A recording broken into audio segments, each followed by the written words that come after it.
Hello guys, welcome you all to my channel where I bring you the most important editorials and news pieces which is tailor-made for your entrance exam preparations, especially for UPSC Prelims and your mains. So today we're gonna look into this piece of news where it talks about the amendments to anti-drug law will address the emerging challenges, says our Home Minister Amit Shah. Here, the government amends the NDPS Narcotic Drugs and Psychotropic Substances Act and roll out 3-year national strategy, shifting focus from the individual carrier to dismantling the entire trafficking network.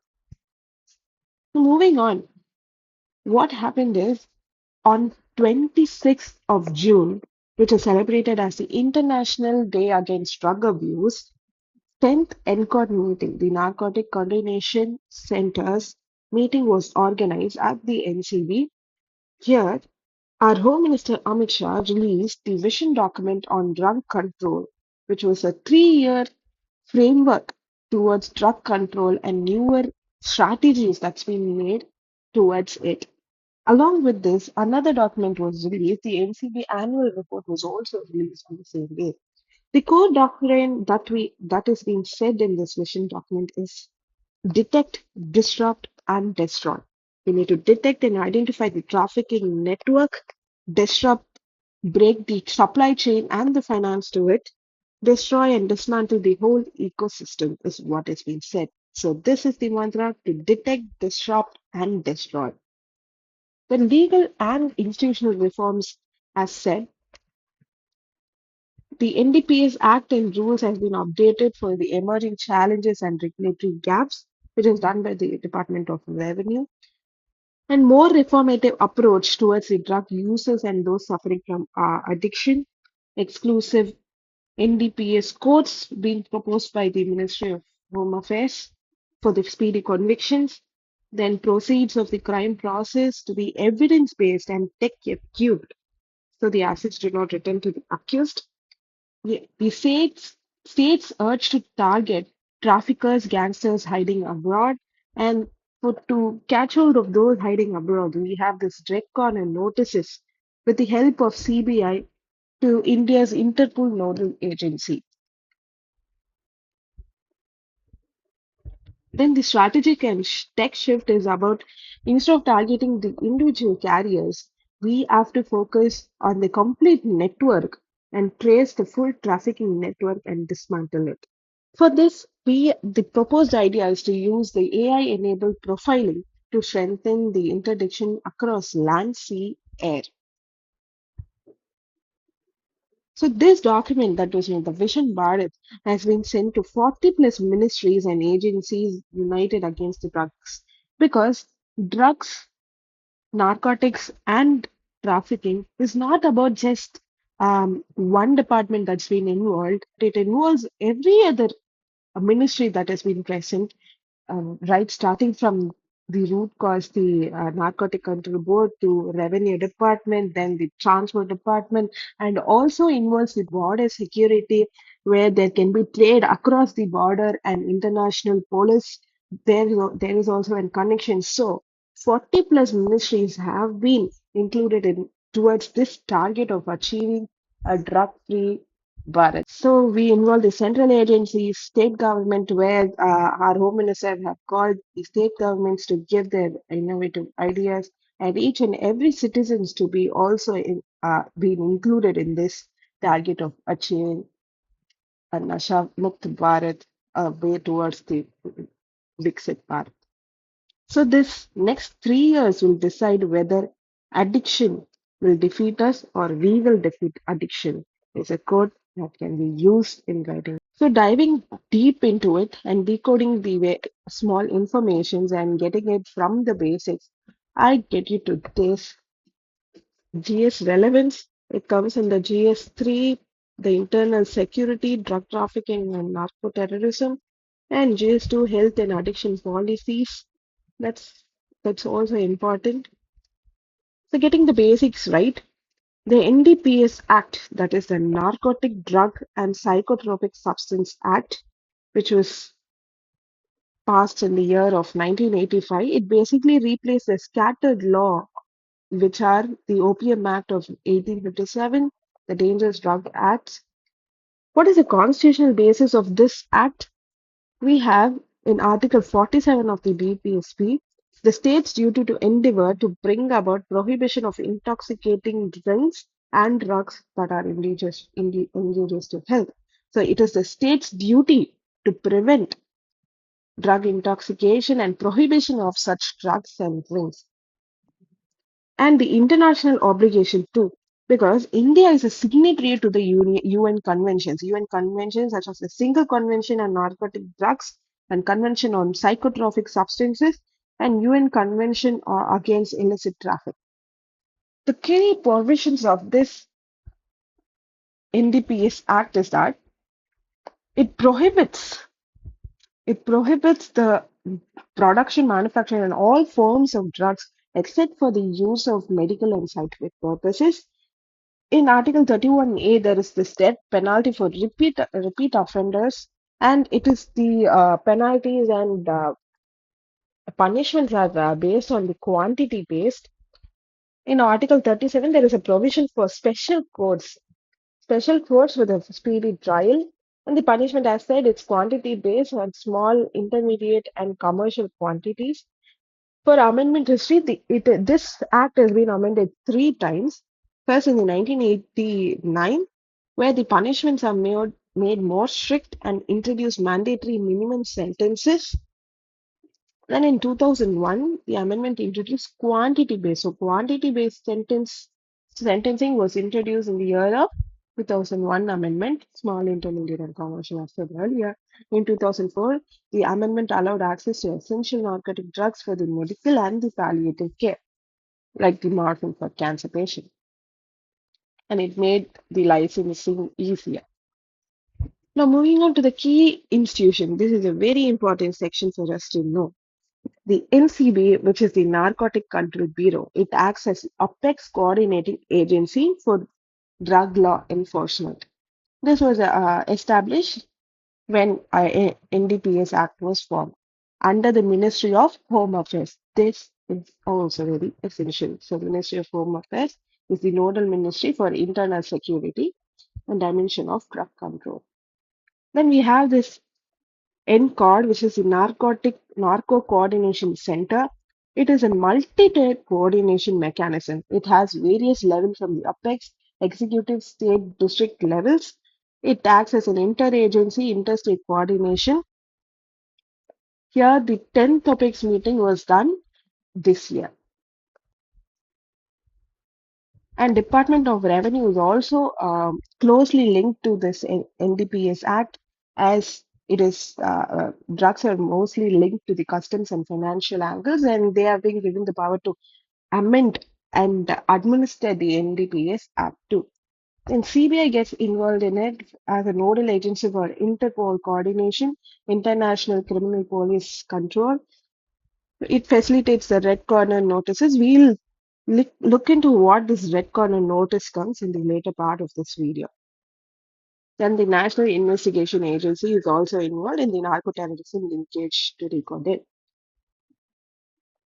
The key points, facts from the article I have already covered. So yes, we'll move on to the next section for analytical themes related to mains. First is the reformative shift. Here we see a global trend treating the drug users and addicts as victims needing rehabilitation and not just criminals. The India's NDPS Act historically punitive, and this vision document explicitly signals the reformative tilt. Then the second one is this. This is very, very important. The narco-terrorism and the national security. So drug trafficking often funds the terrorism and insurgency. Narco-terrorism nexus is a classic one. We see the key corridors. Yes, the key corridors that are relevant to India are this. First one, we have the Golden Crescent, which involves Afghanistan, Pakistan, and Iran. From here, heroin, opium, are get source linked to Punjab's drugs via border smuggling problems. So these three countries directly linked to Punjab's border and get in the drugs to India. This is the Golden Crescent, which involves Afghanistan, Pakistan, and Iran. Then second one is the Golden Triangle. Golden Triangle signifies the Myanmar, Laos, and Thailand. This affects in northeastern India, Manipur and Mizoram, through where the drug get infiltrated into our nation. So India is geographically sandwiched between both the major source region, as it is to be point noted, and India is that's why acting as a transit as well as destination country. Looking on to this, the Golden Crescent and Golden Triangle, I would like to show you the image of these. So here is the image of signifying the Golden Crescent and the Golden Triangle. In Golden Crescent, we have Pakistan, Afghanistan, and Iran. In Golden Triangle, we have the Laos, Thailand, and the Myanmar. So these are the major two corridors of drug production and transit, and India is just sandwiched between these two nations, these two corridors. Yes, that is very evidently seen through this image. So moving on further, this article also connects money laundering and Prevention of Money Laundering Act is something we have to know. The federal coordination challenge, as this drug control spans to multiple jurisdictions, it involves the state, police, law and order, the revenue department, international border, customs and transport. Center and state coordination is a very essential thing, and that is still a problem that is being present, even that has been a biggest obstacle for achieving it in the true sense.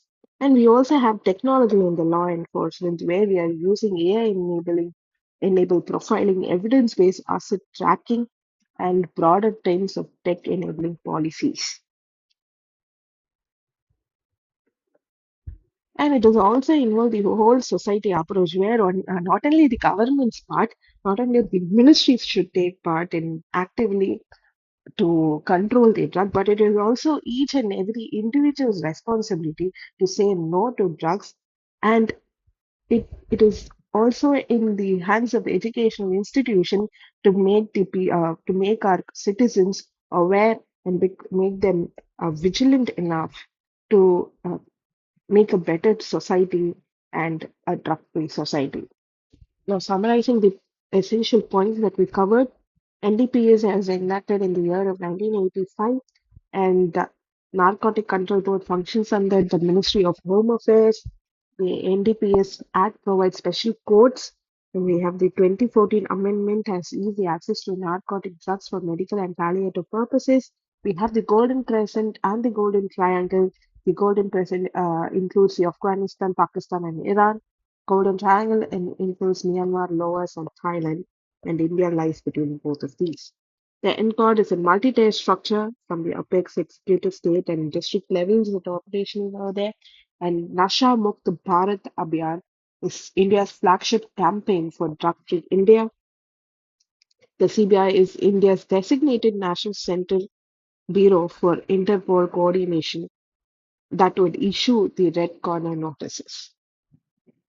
So, with that, further moving on to this important document of vision document on drug control. Just having a brief look on it, it has four major pillars.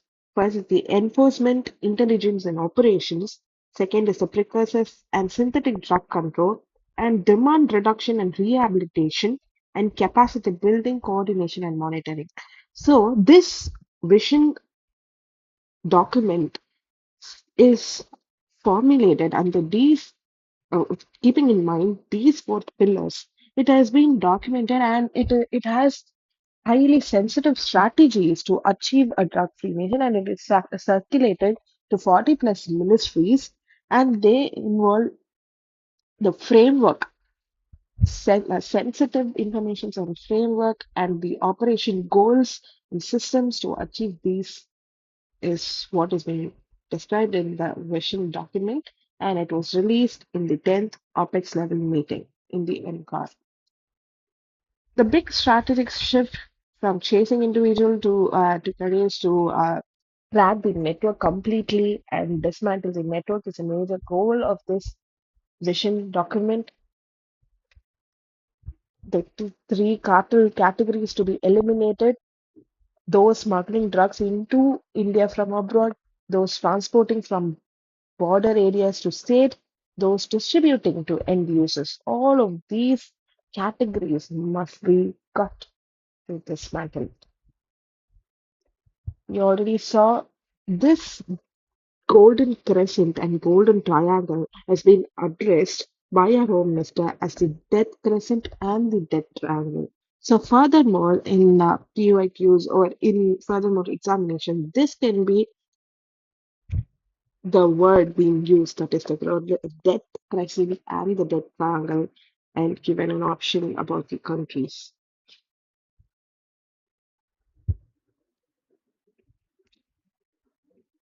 So this is a point to be noted in the NCB annual report. As said earlier, NCB annual report was also released in the same day when the vision document was released. In that NCB annual report, this is an important point to note. Myanmar has overtaken Afghanistan as India's leading source for illicit opium. Why this shift has happened because Taliban's 2022 poppy cultivation ban that decreased the opium production in Afghan and supply sharply. And new technologies that's been used with the tech and security angle, drone-based deliveries across borders, and containerized sea cargoes misuse, and darknet platforms and cryptocurrency payments to hide a financial trails, order to delivery and parcel shipment models have been existing in this drug trafficking. Governments counter to join the strategy among financial enforcement agencies to monitor darknet, Hawala and crypto transaction and port and airport misuse.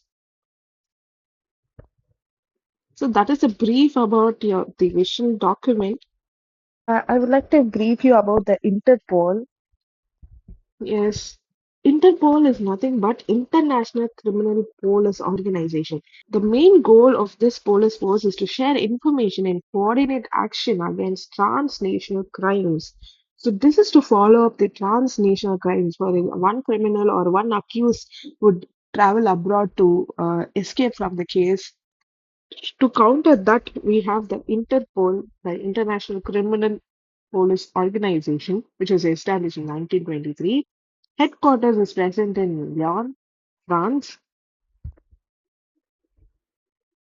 It facilitates the police cooperation between countries and it has 190 plus member countries.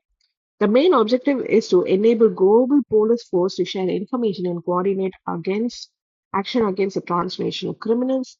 India's participation, India as a member and Central Bureau of Investigation, the CBI, acts as the nation's central bureau for Interpol coordination. The major areas of work includes the narcotic trafficking, terrorism, human trafficking, cybercrime, money laundering, organized crime, missing person, and stolen document. The important tools that they use in this Interpol is the red notice, which requests to locate and provisionally arrest the wanted person, the blue notice, which is used to collect additional information about a person, the yellow notice help to locate the missing person, green notice warning about the criminal activities of the individual. So we have red, blue, and yellow along with the green. It is like the triaging system that we color code that is there. So these are the tools that they use. A point to be noted is that the Interpol does not have its own police force and cannot directly arrest police. It works through cooperation among nation police agency. So it is Interpol is not a specific group of policies or agency of police. It just acts to coordinate between the police of each country, police agencies of each country. It supports international effort against transnational organized crime. So that is about Interpol, a value addition to this document. That's it for today, guys. If you like my video, click onto the subscribe button so that you don't miss out any video, and click on the like button. It would motivate me to put more such videos and give you the best information possible. Thank you.